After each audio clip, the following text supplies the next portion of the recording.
Rayagada जिलार Padampur block अंतर्गत Vijayanand school पड़ियाठारे आम ओडिशा नवीन ओडिशा कार्यक्रम शुभारंभ होइछि।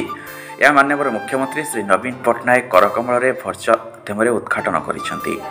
एही अवसर में अतिरिक्त जिलापाल श्री भास्कर रहित पद्मपुर ब्लॉक बीडीओ सुजित कुमार मिश्र प्रशासनिक अधिकारी और समस्त पीआरआई मेंबर तथा बीजेडी दलर समस्त कर्मकर्ता एवं मिशन शक्तिर माँ माने उपस्थित थिले।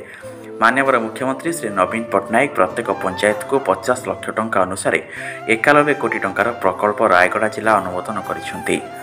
स्वतंत्र भाव में आदिवासी संस्कृतिर विकास पर पद्मपुर ब्लॉक अंतर्गत मरीचगुड़ा अक्षरभ्रम मंदिर विकास पर 3 कोटी 91 लक्ष 91 हजार अर्थ मंजूर करिथिबारु पद्मपुर जनसाधारण तरफ माननीय मुख्यमंत्री एवं 5T अध्यक्ष को धन्यवाद अर्पण करिसेंति।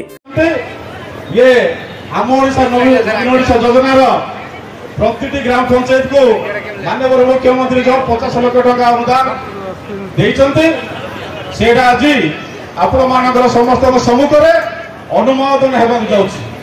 तत्सहित आपण माने भल भाव जानते आ माननीय मुख्यमंत्री केते आम मान भल पाती कारण आम पद्मपुर आपण जदि जानते निश्चित भाव में आम 5T माध्यम नीलकंठेश्वर मंदिर धवलेश्वर मंदिर राम मंदिर एवं सबुठ बड़ उत्साह एवं खुशी विषय आम आराध्य देवता मरीचगुड़ार आम मातरगणम वर्तमान 3 कोटी 91 लाख टंका सांसन हेबा बादे। रायगड़ा जिला पद्मपुर ब्लॉक कृष्णचंद्र पाणिग्राही रिपोर्ट प्रयाग खबर।